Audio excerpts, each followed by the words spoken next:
Hey, what's going on, guys? Thanks for joining us today on this episode of Project XJ Overland.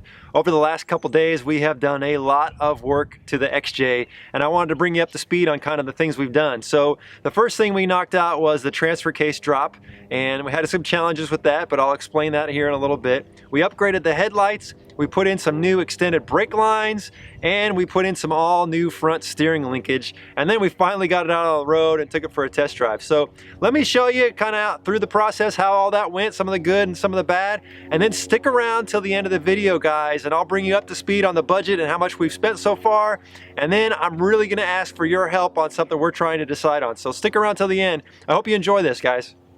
So when we installed our lift kit, it came with some drop-down spacers for the transfer case bracket, and what you're supposed to do is just remove 4 bolts and put this in there, and what that does is it drops the transfer case down a little bit so the angle of your drive shafts is not out of whack and you get a whole bunch of vibrations. Now there's only 4 bolts holding this on, and you think that would be pretty easy to take out. Well, one is a bolt and one is a stud, and on the one side it came off pretty easy, but on the other side, boy, we torqued and torqued on it and we couldn't get it. So we whipped out the torch and heated it up for a while, really put some good heat on there. Then we tried some PB Blaster, and man, nothing was working to get this thing loose. So I went online and I ordered a stud remover, which, man, can't believe I haven't had one of these in my toolbox. This thing is amazing. We put that on there, turn it around. It's got these little teeth on there that are spring loaded, and they grab a hold of that bolt, and man, it came right out, no problems. And then we were able to finish installing that bracket. The next item on our list is to replace these old tired headlights. You know, they just really kind of look dated, and we wanted something a little modern looking. Now, I know we could have spent a lot of money and bought some of those truck lights or whatever, but we ended up just going with the Rampage H4 conversion headlights because they're within a reasonable price range, and they look really nice, and they put out a lot better light. Now, installing one of these headlights is probably the easiest upgrade that we've done to the XJ so far. All you do is remove the bezel, and then there's a ring around the light bulb that has 4 screws, so you pull that off, and then you just pull the connector off from the light bulb. And then assembling the new light is pretty easy. You just attach the new light bulb, and there's this little spring-loaded thing that keeps it clamped on there, and that does a pretty good job.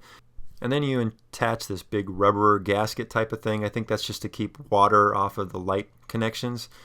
Then I went into a little housekeeping and kind of cleaned up in there. Not necessary, but you know, I just kind of prefer to clean up as we go. This Jeep's pretty dirty.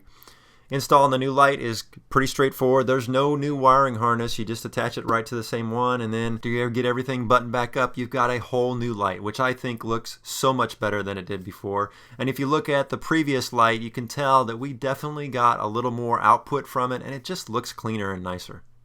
So next on our to-do list is brake line. Now our brake line kit came with drop-down brackets for the front and the rear, but our brake lines were pretty tired, and I figured it was just better just to upgrade the lines completely. So I ordered some new brake lines from Tomken, and they're steel braided. So we went ahead and pulled the front off, and I went and bought these little line wrenches, which made life really easy because taking these off was pretty simple, but the last thing you want to do is strip that nut. And then just using a Torx bit wrench, you just pull off the bracket from the line, and then you're able to remove everything from the top part.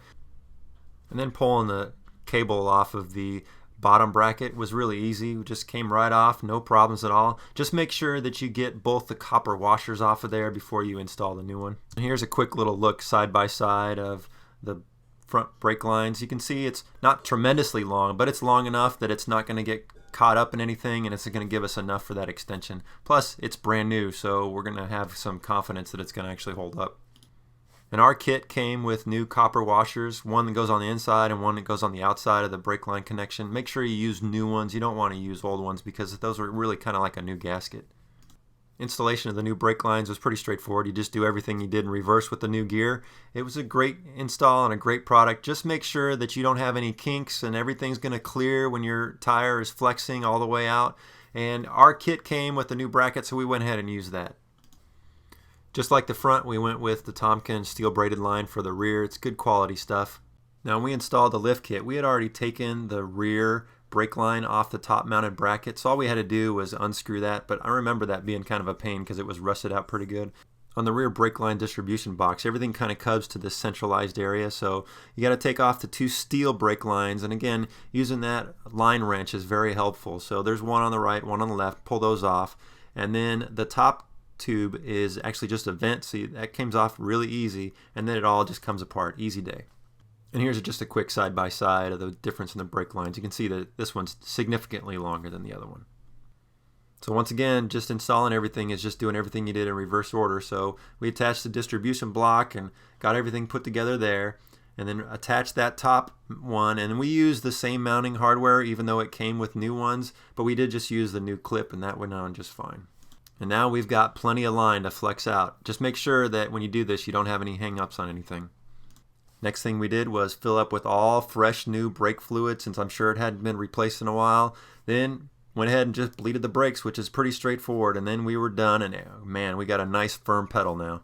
The last little project that we wanted to tackle was to get this new steering linkage from Rusty's installed. Man, this is good quality stuff, and it came with some really beefy tubing and some good tie rod ends, so installing this was going to definitely give us more stability when we're out there.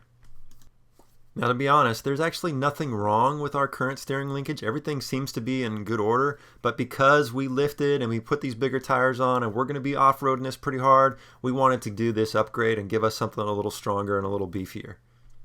Now, there's 3 points where you got to take out cotter pins and castle nuts to get this old steering linkage off, and that's really all there is to it, minus taking off the shock. But boy, getting those cotter pins out, for some reason, were just giving us a fit. But after we got those out, the nuts came off pretty easy. Nothing too technical about moving the stabilizer shock. There's just 2 bolts holding that on, and they actually weren't rusted on very bad, so that came right off.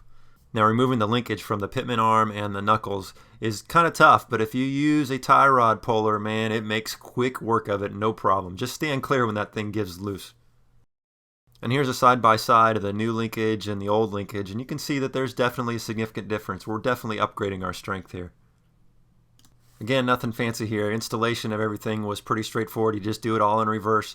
And I'm very happy. You know, now we've got some good, strong quality stuff that we can kind of rely on. Guys, I gotta say, it's so rewarding to have all that work done. You know, we've been working on this project for over 3 months now, and this was actually the first time we actually got to do kind of a test drive since putting that lift kit on. And I will tell you that the test run drove perfect. I mean, we didn't have any problems, no more shimmy, there wasn't any vibration from the drive shaft, which is good news, which means the transfer case drop down is gonna work in the interim until we can afford a yoke slip eliminator.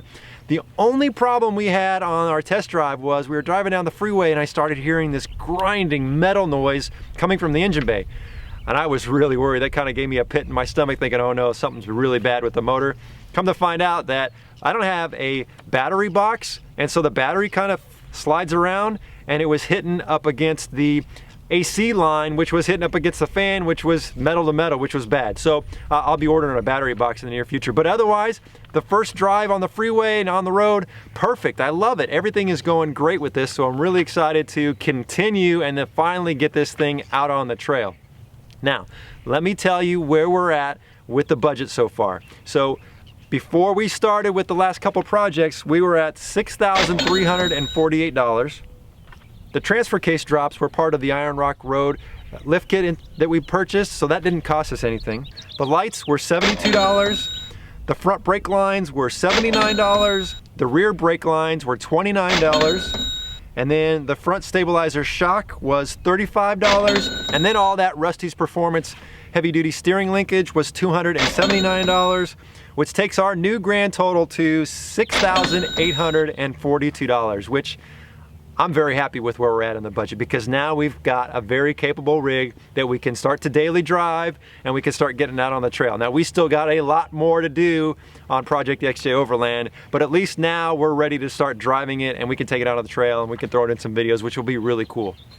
Now, I said in the beginning of the video, there's something I want you guys to help me with. So my sons and I have been trying to decide the front grille. Now, it's painted to color match the vehicle, but we've seen a lot that are blacked out. So I want to hear from you. Do you think we should leave it painted, or do you think we should black it out? Let me know what you think in the comments, guys. Hey, I just want to thank everybody for the great support. If you'd like to help support Trail Recon, you can head over to our website at trailrecon.net and pick up a t-shirt. All the proceeds from the t-shirt go right back into the channel and help us do great projects like this and make more content. If you're new to the channel, please hit that subscribe button. We'd love to have you as part of the team. And until next time, we'll see you out on the trail.